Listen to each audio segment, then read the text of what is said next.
Bien, pues comenzaremos con el tema que me corresponde el día de hoy. Este es un tema de gran relevancia, lo que tiene que ver con la somatometría, con percentilar el crecimiento, la evolución del desarrollo de nuestros pacientes pediátricos, tiene gran relevancia y no solamente con un enfoque de valoración nutricional, sino también podemos identificar otros aspectos que pueden ser de relevancia en el manejo, en el diagnóstico oportuno de los padecimientos del recién nacido o el neonato. Primero que nada, es importante destacar que la somatometría es parte de la antropología física. Ocupa la parte de la medición del cuerpo humano y tiene por objeto principal valorar el crecimiento y estado nutricional, pero más sin embargo, como lo comenté hace rato, también tiene otras funciones o en cuestión de herramientas para evaluación diagnóstica de los pacientes, tanto por la parte médica como por la parte de enfermería. La medición antropométrica se realiza a los pocos minutos del nacimiento generalmente y contempla lo que es el peso, la talla, el perímetro cefálico, el perímetro torácico, abdominal, longitud total y también la longitud del pie. Para una adecuada valoración se utilizan gráficas o curvas de percentilas representativas para el crecimiento con los valores normales o estándares y también estas se clasifican por edad y género.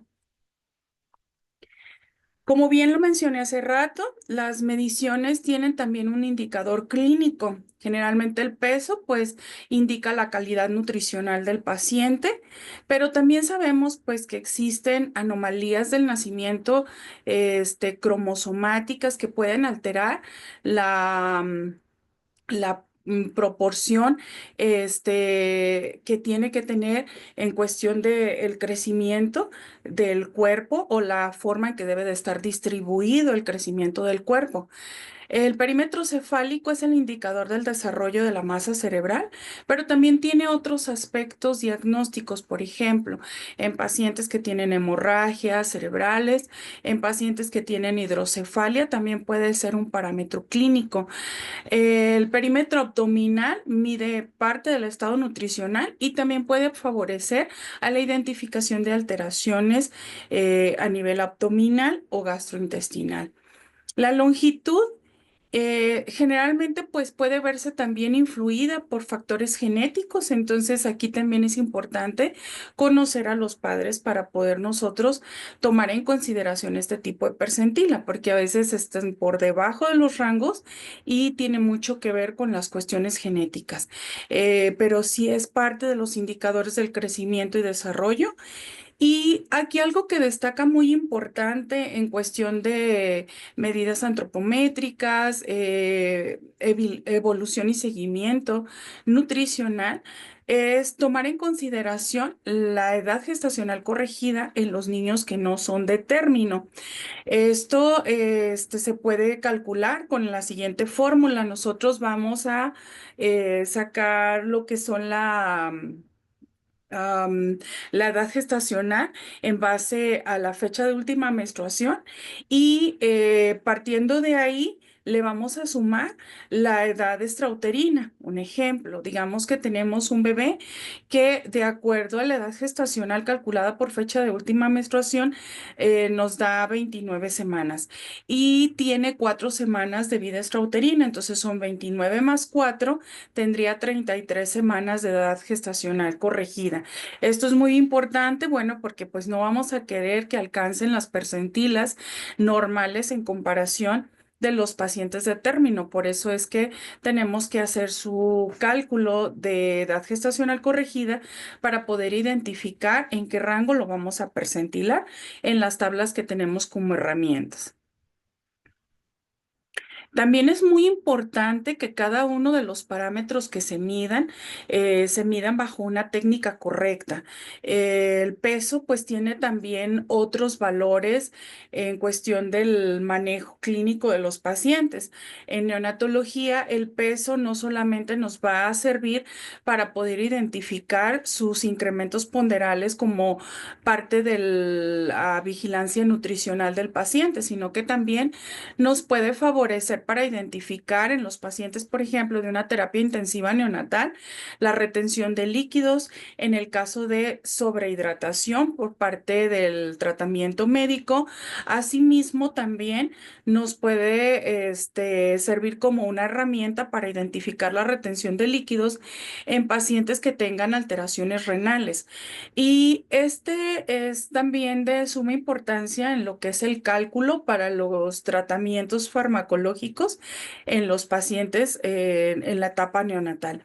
Entonces, debemos de ser muy precisos, debemos de tener técnicas que sean correctas para la medición y también saber cuánto es la ganancia ponderal diaria esperada en un neonato, pues para poder identificar cuando éste no alcanza sus metas o cuando éste presenta datos de retención de líquidos, como lo habíamos mencionado.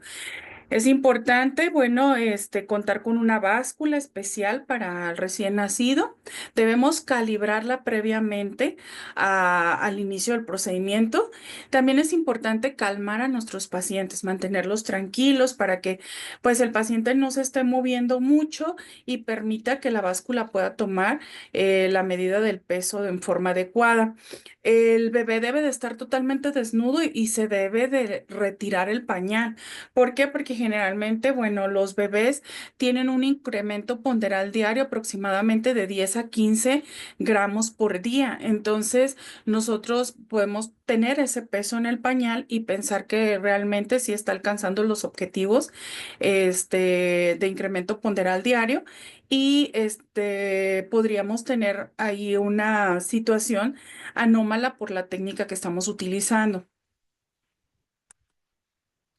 En cuestión de la medición de la talla, pues como sugerencia, dentro de las herramientas o materiales que podemos utilizar nosotros para la medición, encontramos la cinta métrica y el infantómetro, pero definitivamente el infantómetro será la mejor herramienta para poder tomar esta medición, ya que pues nos va a permitir que sea más preciso y que pues, se pueda obtener una valoración mejor. También tendrá un incremento de 1 centímetro por semana y debemos también estar monitorizando que se esté dando adecuado, pues ya que el bebé no alcance ese incremento semanal, pues tiene implicaciones en que sus incrementos como corresponden para ver que el crecimiento se está dando en forma correcta, no está funcionando. Y bueno, en aquellos pacientes que nosotros tenemos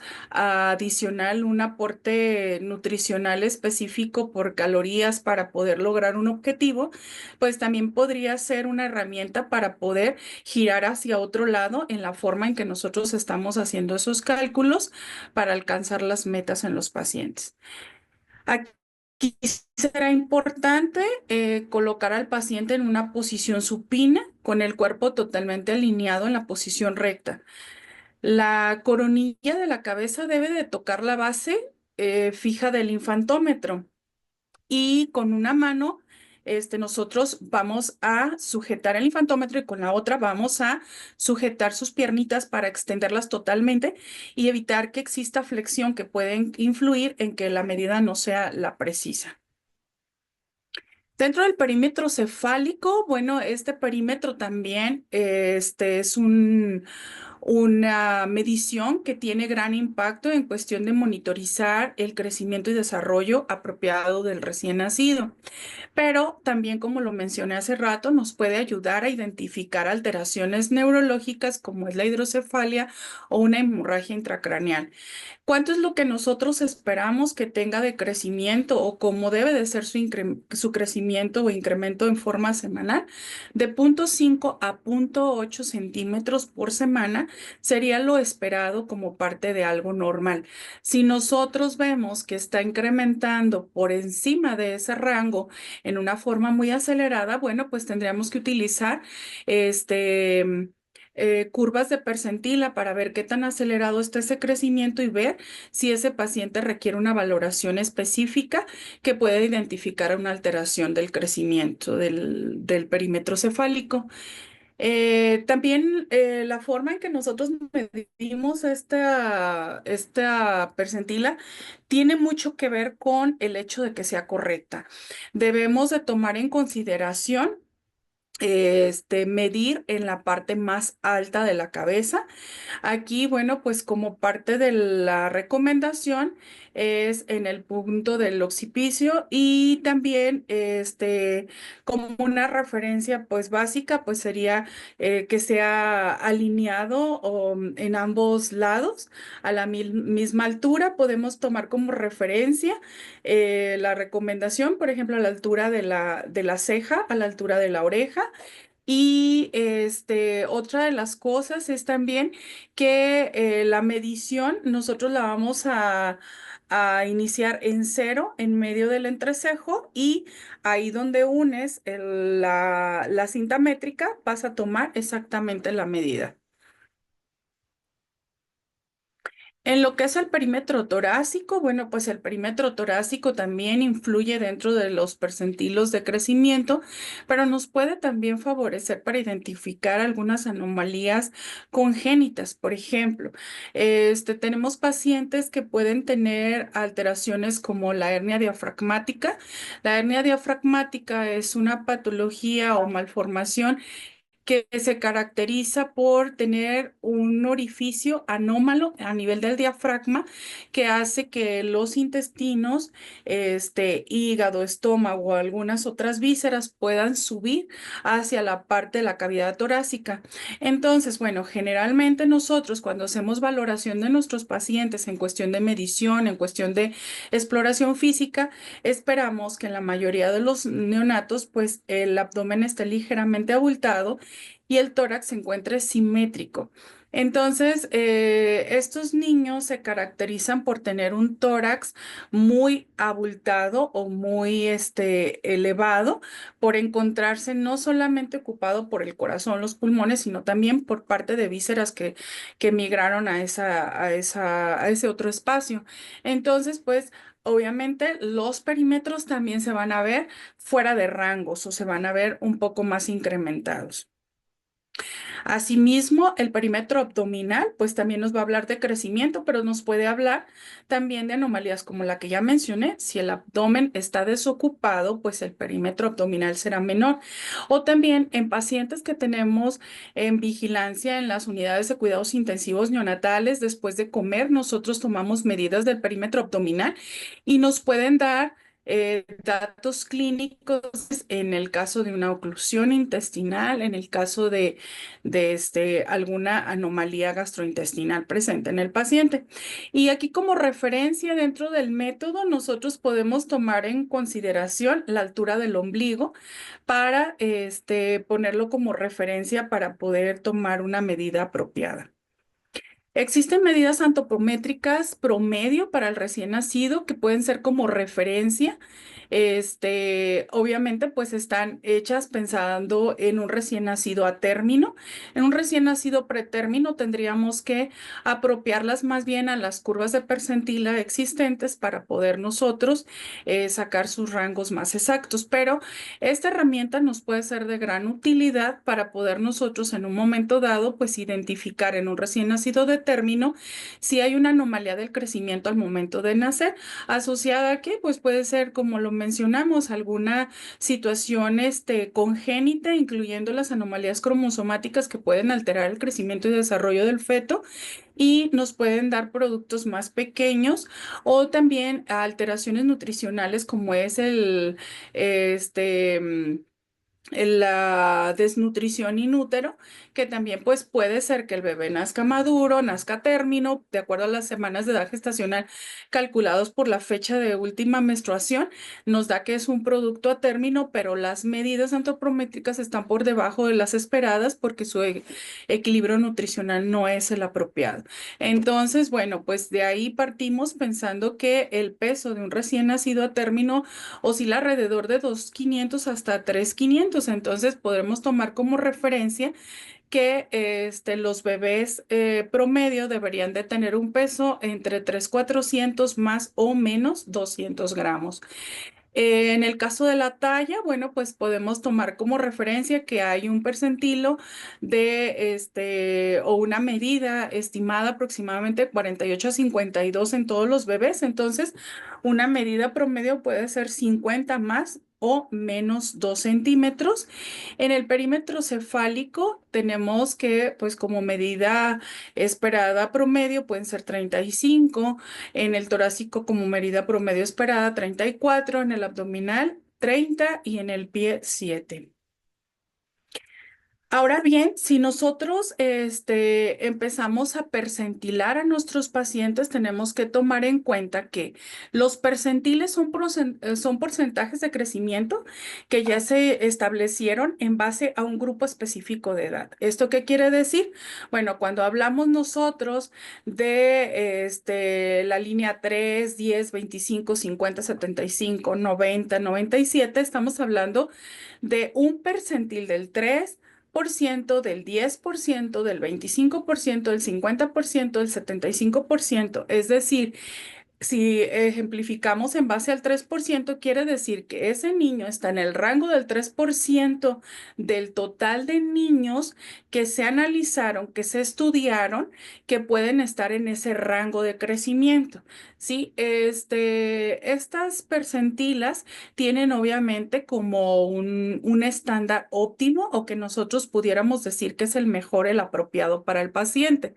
¿Esto qué quiere decir? Bueno, pues que esperamos que el 50% sea como el percentil ideal para que tenga un peso y una talla promedio adecuada. También es importante recordar que estas tablas de percentil del crecimiento se dividen en dos grupos distintos, los grupos de los más pequeños y los grupos de los más grandes. Los más pequeños abarcan desde cero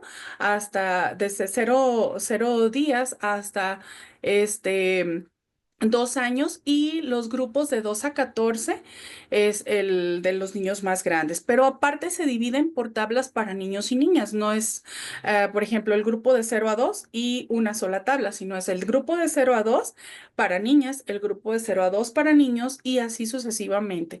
Esto porque, bueno, pues sí hay una variante entre lo que es el género en cuestión de peso y talla. Generalmente, pues las niñas son más pequeñas, más livianas en comparación de los niños. Otra de las cosas que también nosotros debemos de conocer es que existen ya tablas por la OMS o curvas por la OMS sugeridas para hacer estas mediciones. Esas curvas o tablas son percentilas que se establecieron en base a los porcentajes a nivel mundial que deberían de tener o alcanzar como meta todos los niños para estar dentro de un peso y una talla adecuada. Estos links que ven aquí, yo con gusto se los voy a compartir en el chat. El link les va a llevar a descargar todas las tablas ya existentes recomendadas por la OMS para poder sacar, por ejemplo, el crecimiento, la talla, el perímetro cefálico para niñas, para niños por los diferentes grupos de edad que ya mencioné, y que de esa manera ustedes, pues una vez que tengan las medidas antropométricas de sus pacientes, puedan percentilarlos para identificar en qué porcentaje percentil se encuentran y si están en un percentil adecuado para su peso y su talla promedio. También existen otras herramientas, como son pues ya este link que está arriba que dice calculadora de percentil infantil, que es un link gratuito en el cual ustedes pues ya meten nada más la información, y ahí les da en qué percentil está postulado su paciente. Les pide, por ejemplo, la fecha de nacimiento, les pide si es niño, si es niña, cuánto pesa, cuánto mide, y ya los percentila automáticamente en este link. Es un link gratuito por parte de la OMS que tiene pues las mismas referencias de las tablas que les comenté que pueden descargar. Para ser un poquito más precisos en lo que es el grupo de neonatología, existe otras tablas, otras curvas, como son la curva de Bataglia y Leonchenko, que es una curva que, igual que los otros que ahorita los vamos a ver, toman como referencia la edad y el peso de nuestros pacientes para percentilarlos en un porcentaje apropiado. Dijimos que lo ideal sería tener en el 50% de percentil a nuestros pacientes para decir que están en un peso y una talla adecuada para la edad gestacional y no por encima o por debajo de estos rangos que nos indique sobrepeso o desnutrición. Por ejemplo, ¿cómo vamos a utilizar esta tabla? En la parte de abajo, como ustedes pueden ver, viene la referencia de la edad y en la parte lateral viene la referencia del peso. Entonces, cuando ustedes utilizan esta tabla, digamos que estamos eligiendo aquí el 30 y que el peso de nuestro paciente es de 4. Entonces, nos vamos por aquí por el 30 y 4 kilos lo va a poner por encima del 90% de este percentil. ¿Esto qué quiere decir? Que está grande para la edad gestacional. Pudiéramos tener otro que esté por debajo del percentil 10, que sería pequeño para la edad gestacional, y podríamos tener el que esté por dentro de estos rangos entre el 10 y el 90, alcanzando, digamos, la mitad, puede ser el 50, puede ser el 20, pero todos los que alcancen este rango interno estarían dentro del percentil adecuado para su edad gestacional o estaría con un peso adecuado para su edad gestacional. Esta tabla nos puede ser de gran utilidad en pacientes pues más pequeñitos en la unidad de neonatología. Y estas otras tablas pueden ser pues de utilidad para niños que son pequeños o niños ya un poquito más grandes, que los están monitorizando incluso fuera del área de hospitalización en consulta externa o que acudieron al área de lactantes, preescolares, escolares y que pues es importante percentilarlos en una zona de valoración para su crecimiento y desarrollo. Estas también funcionan de la misma manera, como ustedes pueden ver, en la parte de abajo viene la edad y en la parte lateral viene el peso. Igual, aquí ustedes lo pueden encontrar por meses y va marcando dónde cumple cada año y después eligen el peso. Un ejemplo, podríamos decir un niño de un año que pese 20 kilos estaría por encima del percentil 900, digo 97, perdón. ¿Esto qué hace? Bueno, que esté grande, o con un peso por encima del adecuado para su edad. Y de esta manera, pues podríamos decir que se encuentra en sobrepeso. Hay otra herramienta como es el índice de masa corporal que nos va a decir si está en sobrepeso, en obesidad, incluso en obesidad mórbida también de acuerdo al cálculo de índice de masa corporal. Y como ustedes pueden ver,